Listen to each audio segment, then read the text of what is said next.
अस्सलाम वालेकुम नाज़रीन, मैं हूं आपका होस्ट रहमान चौधरी। आज बात करें कुछ इंपॉर्टेंट डेवलपमेंट्स के ऊपर।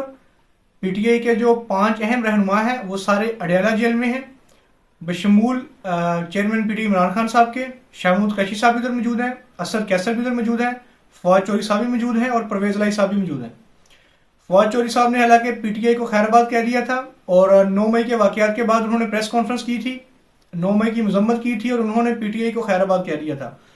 उसके बाद उन्होंने इस्तेकाम पाकिस्तान पार्टी में ज्वाइनिंग की थी और जब जहांगीर तरीन साहब और अलीम खान साहब ने अशाइया रखा था एक निजी होटल में, तो तब भी फवाद चौधरी साहब ने उधर शमूलियत अख्तियार की थी और उस जो अशाइया था उसमें उनकी जो पिक्चर थी वो बहुत वायरल हुई थी।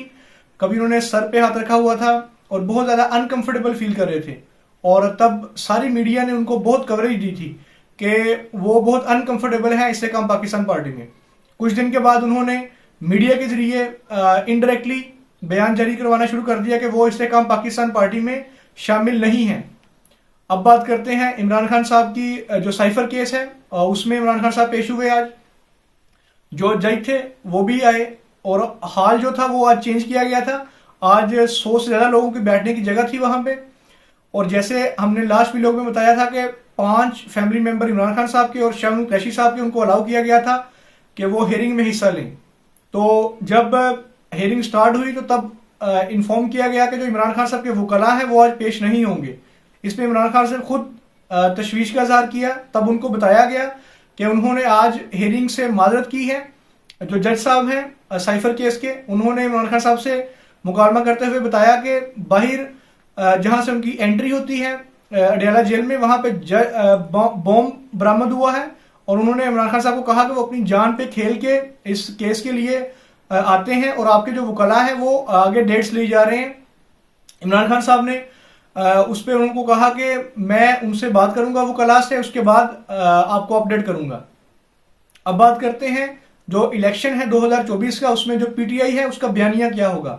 जो इमरान खान साहब के वकला है उन्होंने बात करते हुए कहा कि एस्टेब्लिशमेंट और वर्सेस सिविलियन सुपरमेसी, ये उनका बयानिया होगा। इस बयानिए के साथ जो पीटीआई है वो इलेक्शन 2024 में उतरेगी। जो तर्जुमान है पीटीआई, उन्होंने इस बात को डिनाई किया। उन्होंने कहा कि हमारी एस्टेब्लिशमेंट के साथ कोई लड़ाई नहीं है और हम जो 2024 का इलेक्शन है वो मुआशी जो सूरत हाल है उसके ऊपर लड़ेंगे। अब जो तर्जुमान पीटीआई है उनकी इमरान खान साहब से मुलाकात नहीं होती, जो वकला है उनकी इमरान खान साहब से मुलाकात होती है। तो अब ये बहुत इंटरेस्टिंग एक सूरत हाल होगी कि जो 2024 का इलेक्शन होगा उसमें पीटीआई के क्या बयानिया होगा और जो वकला है जो उनका मौकफ है वो उनकी इमरान खान साहब से बात होती है। तो उनके जरिए तो यही मालूमात अभी तक आई है कि एस्टेब्लिशमेंट और सिविलियन सुपरमेसी जो है वो इनका बयानिया रहेगा। तो अब ये देखते हैं कि नेक्स्ट ये जो बयानिया की गेम है ये किस तरफ जाती है। अब बात करते हैं शेख रशीद साहब की। शेख रशीद साहब जो है वो उनका इंटरव्यू बहुत वायरल हुआ समा न्यूज पे, जब उन्होंने कहा कि मैं चिल्ले के बाद वापिस आया हूं। अब जब वो उन्होंने 9 मई के वाकयात की मजम्मत की और उन्होंने ऐलान किया कि वो खुद इंडिविजुअल बेस पे जो उनकी अपनी अवामी तहरीक है उस पर वो 2 सीटों पे इलेक्शन कंटेस्ट करेंगे, लेकिन अब उनके जो केसेस हैं वो रीओपन हो रहे हैं। वो एक निजी अदालत में पेश हुए तो उनसे जब जज साहब ने पूछा कि शेख रशीद साहब लगता है आपका चिल्ला जो उल्टा पड़ गया है, तो आगे शेख रशीद साहब ने कहा कि मेरे जो खिलाफ जितने भी मुकदमात हैं वो मेरे चिल्ले के बाद ही शुरू हुए हैं। उसके बाद इस हेयरिंग के बाद जो शेख रशीद साहब है वो अपनी जो रहायशगाह है उनकी रावलपिंडी में लाल हवेली उधर चले गए और उधर उनकी एक वीडियो बहुत वायरल हुई है जिसमें वो परिंदों को पिंजरों से आजाद कर रहे थे।